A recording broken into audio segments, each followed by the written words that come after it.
What if I told you that a single political decision could reshape global trade, hit your wallet, and intensify a new economic Cold War? President Donald Trump is back in the headlines, this time proposing a jaw-dropping tariff hike on Chinese goods, from 145% to a staggering 245%. But where does this number come from, and what does it mean for you, me, and the world economy? Let's break it all down. Stay with us. First, let's rewind. Back in 2018, Trump launched a tariff war against China, citing unfair trade practices, intellectual property theft, and a massive trade imbalance. Tariffs are essentially taxes on imported goods, making foreign items more expensive to protect local industries. But over time, economists warned that the burden often fell on American consumers and businesses, not Chinese exporters. Fast forward to today, Trump isn't backing down. Instead, he's doubling, or rather tripling down. He's now proposing an all-in 245% tariff on certain Chinese imports. But where does that number even come from? According to sources and Trump's own campaign policy documents, the 245% figure is a sum of three separate components. A 125% reciprocal tariff. This is meant to match what Trump claims are unfair Chinese tariffs on U.S. exports. He wants a level playing field, tit for tat. 2, a 20% fentanyl penalty. Yes, you heard right. Trump wants to add a 20% surcharge to Chinese imports to penalize China for allegedly failing to stop the export of fentanyl precursors, a synthetic opioid responsible for tens of thousands of overdose deaths annually in the U.S. 3. Section 301 tariffs, ranging from 7.5% to 100%.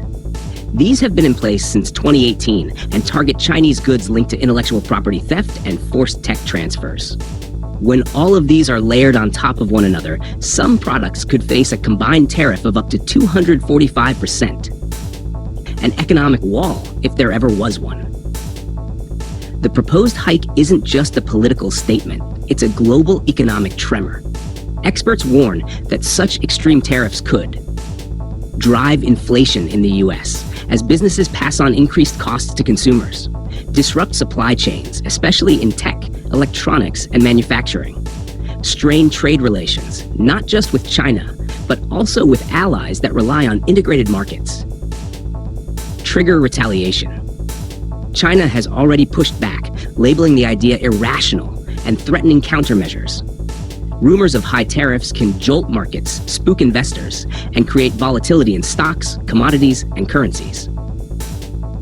Some analysts see this as classic Trump-style negotiation, go extreme to extract concessions. Others believe it's political theater, aimed at energizing his base by appearing tough on China. But regardless of motive, the real-world consequences are significant. If enacted, these tariffs could complicate U.S.-China relations for years, accelerate China's pivot to self-reliance and alternative markets like Africa and Southeast Asia, push U.S. companies to explore reshoring or nearshoring to avoid tariff costs, increase pressure on the World Trade Organization, already under strain, to resolve trade disputes on a global scale. So what happens next? Will the Biden administration respond with moderation or match the aggression? Will companies like Apple, Tesla, or Walmart pivot their supply chains once again? And what happens if China retaliates by cutting off access to rare earths or semiconductors? The ripple effects could touch every industry, from your next smartphone to your grocery bill. If you're an investor, a business owner, or just a curious citizen, this matters. Keep your eyes on global trade data and tariff lists, market response, especially commodities and tech, any new U.S.-China negotiations or escalations. As always, trade policy is more than economics. It's power, politics, and positioning. What do you think about Trump's proposed tariffs? Are they necessary protection or dangerous provocation?